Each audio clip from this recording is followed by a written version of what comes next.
Diprediksi angin Santa Ana kembali menguat di wilayah Los Angeles yang terbakar pada Selasa, 14 Januari 2025. Terkini, petugas pemadam kebakaran Los Angeles bersiap menghadapi angin kencang tersebut. Dengan adanya angin kencang tersebut justru semakin memperparah kondisi kota terbesar kedua di Amerika Serikat itu. Bahkan, kerusakan diperkirakan juga akan meningkat. Dilaporkan, hembusan angin berkecepatan hingga 75 mil per jam melanda wilayah Los Angeles pada Senin 13 Januari hingga Rabu, 15 Januari 2025, pagi.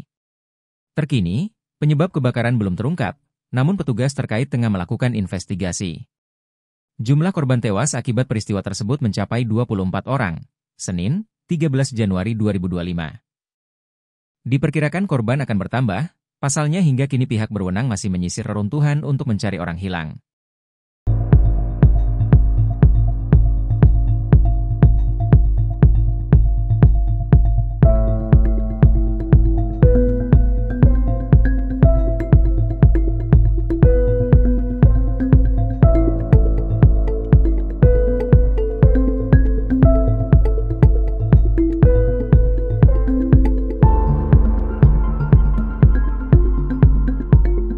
Download Tribun X sekarang, menghadirkan lokal menjadi Indonesia.